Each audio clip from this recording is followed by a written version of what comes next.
Umuhimu wa kujisomea ndio mada ambayo Ustadh Omar bin Saleh wa Mpamba ameondoka nayo. Allah tujalie tuwe miongoni mwa wale wanaopenda kujisomea.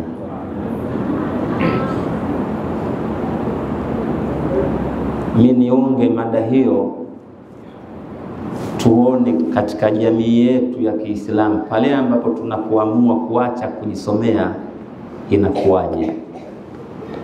Toe mfano kwa watu wazima nyie ambao mpo hapa, alafu kila mmoja apime aone tunapoacha kujisomea hasa dini yetu, mtu akawa hatafuti faragha kujifundisha dini yake, akawa anao muda wa kupoteza sehemu nyingine muda mrefu kulikoni akawa anapata kupitia sheria, akaona pale ambapo panampa mpatabu akarudi kwa imam, akarudi kwa shekhe. Naomba nitoe jambo moja hili na ninapenda sana wazee ndio mlisikilize, mlioko hapa watu wazima nyinyi. Mkusanyiko wetu huu tuliokuwa nao humu ndani umetengenezwa kwa asilimia kubwa kwa sababu ya jambo la ndoa. Naliingiza hili nipate mfano wa wazi athari ambayo inapatikana endapo tutakuwa wagumu kujisomea. Unaitwa fulani bin fulani kwa sababu mama yako kaolewa na huyo mzee fulani, ukapatikana wewe.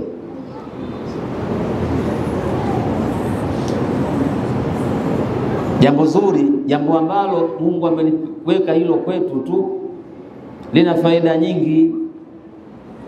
Si tu kwamba tunafanya jambo la dini, lakini baba na mama wanapata usingizi mzuri, si mnanielewa? Watu wadogo wasielewa tuache hivyo.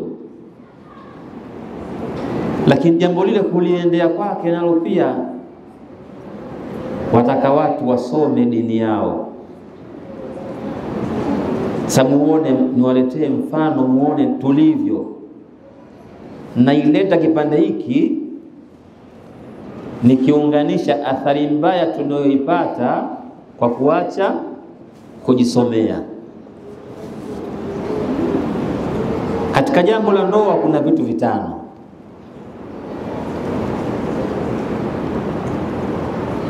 Zikaitwa nguzo. Tuna mtu anaitwa azauju, Kiswahili anaitwa mume. Kuna mtu anaitwa azauja, Kiswahili anaitwa mke. Kuna mtu anaitwa wali, Kiswahili pamoja msimamizi wa ile ndoa yule. Lakini kuna mtu pia anaitwa, kuna watu wanaitwa mashahidi wawili. Lakini pia kuna kitu cha mwisho kinaitwa al-ijab wal-qabuli. Lugha yake vile ukiambiwa nimekuozesha na wewe ukasema nimemuoa, ndio al-ijab wal-qabul.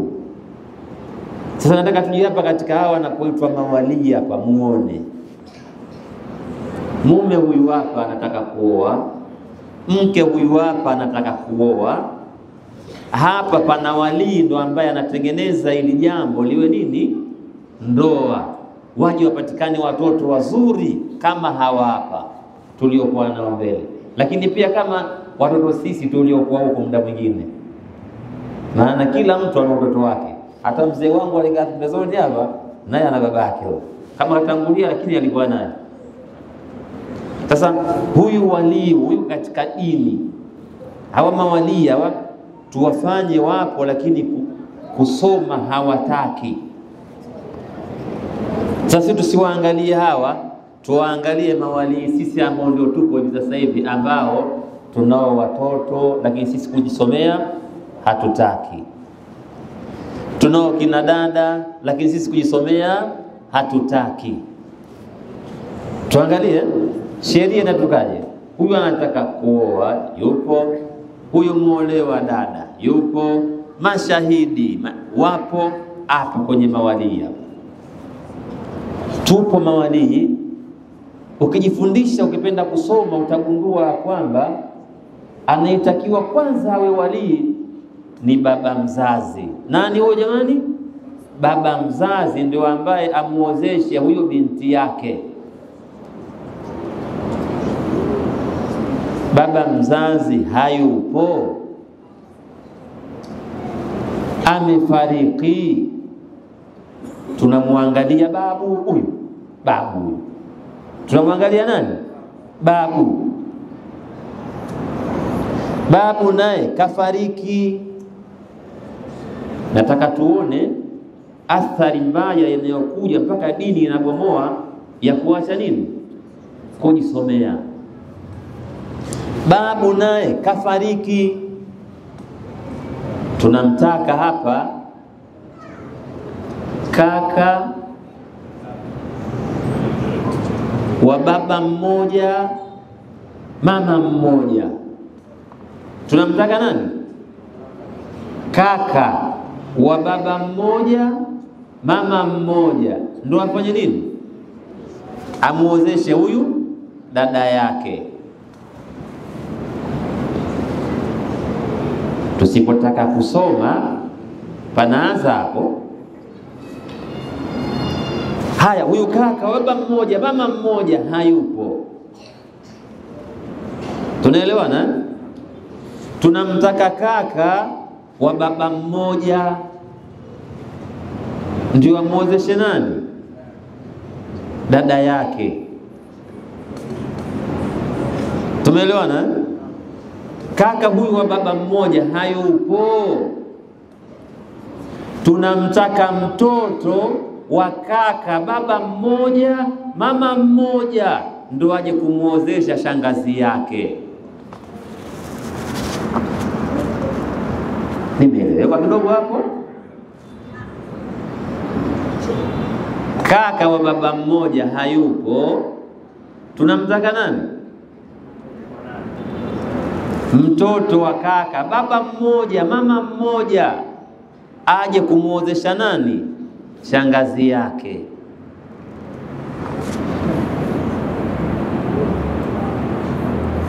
Huyu hayupo. Tunamtaka tena mtoto wa kaka wa baba mmoja aje kumuozesha nani? Shangazi yake. Waislamu tunaelewana wazee wangu? Nasema athari mbaya ya kutotaka nini? Kujisomea. Haya, hawa wote wameisha hawa, ndio tena anatajwa ammi. Ammi manake baba mdogo au baba mkubwa, ndio anakuja baada ya hawa. Wapo hawa hawapo. Haya, sio ndio tunavyofanya hilo? Si tumeelewana kidogo tukipande?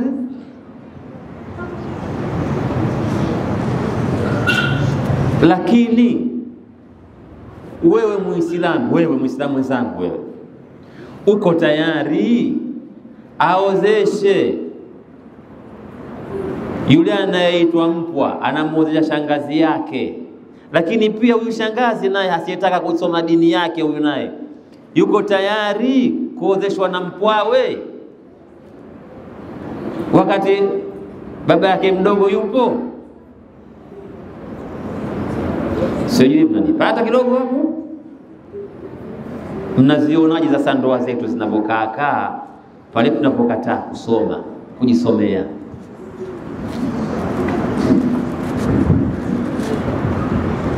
Baba mdogo ndio wewe, utakubali uke huko wapite watoto wako wale wote wamaliziki wale, kamuozesheni shangazi yenu? Utakubali wewe kweli? Wewe ndio baba mdogo usiyetaka kujisomea dini yako, utakubali?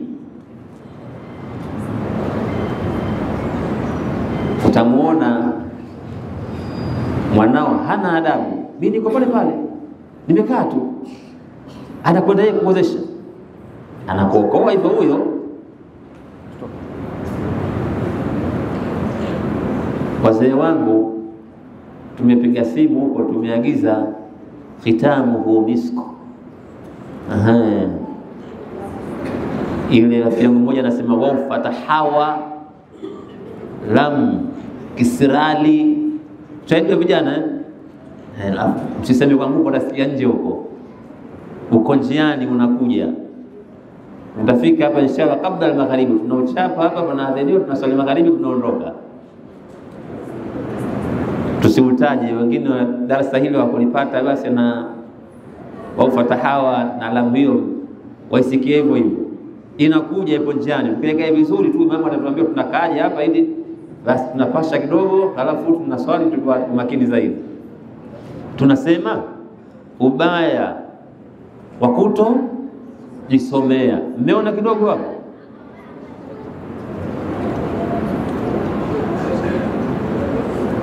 Lakini muda mwingine unaweza ukaenda katika ndoa. Nazungumzia ubaya wa kutojisomea sisi wenyewe Waislamu, kama alivyozungumza athari ile mbaya. Kwa mfano Imam Sheikh Ramadhani hapa, Imam Tanwia Radhi, yupo nje ya nchi, lakini kuna binti anataka kuongeza afunge milango. Ushafunga milango bado? Milango mimi ushafunga? Bado. Basi inaweza ikawa anataka kuja kuongeza milango ile, afike katika idadi ma tawaba lakum minan nisa'i matna wa thulatha wa ruba'. Anataka atimilize milango hiyo, lakini yupo wapi? Konje, yupo mkoani mbali, amekosa nafasi ya kuja kwa sababu kadha wa kadha. Atamwambia saiba wake hapa aliyotoa mhadhara, bwana nenda kwa mzee fulani, nenda huko kwa mzee fulani ukaniolee bi fulani. Nikubali bwana. Nataka niongee ubaya, athari ya kuto jisomea. Sasa baba utamuona anakuja, anamwambia bwana huyu bwana aliyotoa mhadhara, hamwita bwana Umar bin Saleh wa Mpamba. Ataitika tu labbaik, sijui naam. Anaambia nimekuozesha binti yangu Maryam binti kadha kadha. Sasa unamuozesha huyu, lakini mke anakuja kwa nani? Si umenielewa? Sijui hapo nani kaoa. Lakini kweli huyu ndo ana mpango wa kumwoa yule binti. Matamko yamekuja hivyo kwa sababu gani? Ubaya wa kuto jisomea. Ukikamata vitabu utagundua kuna tamko la mwakilishwa mume linakuwaje. Ukijisomea utajua. Ukijisomea utamwita tu huyu bwana Omar bin Saleh, naam, ataitika. Anamtaja, nimemuozesha binti yangu Maryam binti kadha bwana Ramadhani. Ndio anasema naam, nimekubali, nimemuolea. Umeona? Nimemuolea. Ilo nimekubali, nimemuolea haliji mpaka awe amejisomea. Kwa hiyo kumbe tunapoacha kujisomea kwa asilimia kubwa tunaharibu mpaka dini yetu kabisa. Mambo ya kawaida ya kijamii tunaharibu. Na muda mwingine tukadhania ya kwamba ndio tupo ndani ya haki.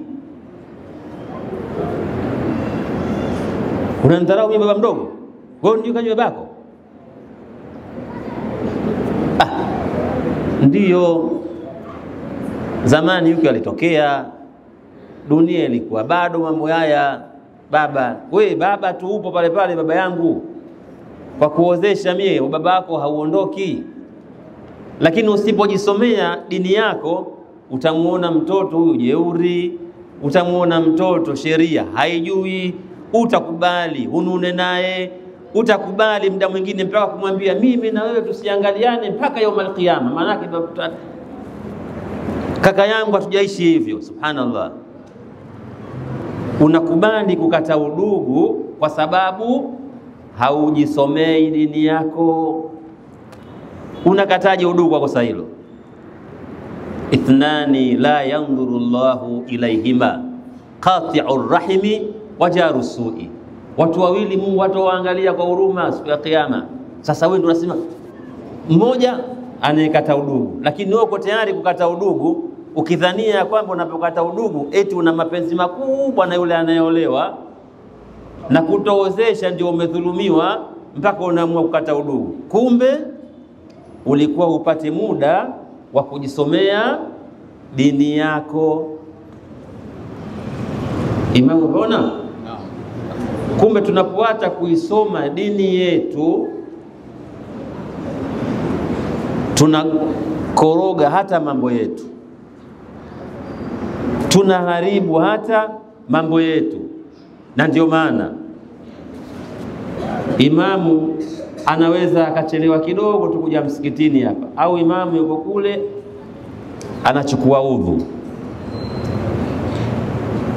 wewe ukadhania tu ikifika saa 12 ndio muda wa swala tayari, magharibi tayari, unataka uchukue jambo nafasi ya imamu kwa sababu bwana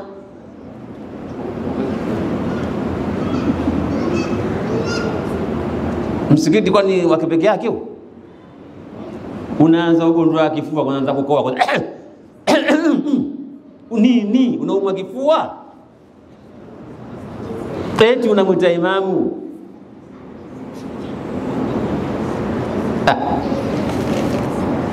Hapa yule muadhini yule, au vijana nyinyi mnasema yeye, vijana ndo mnaazaga, mnajua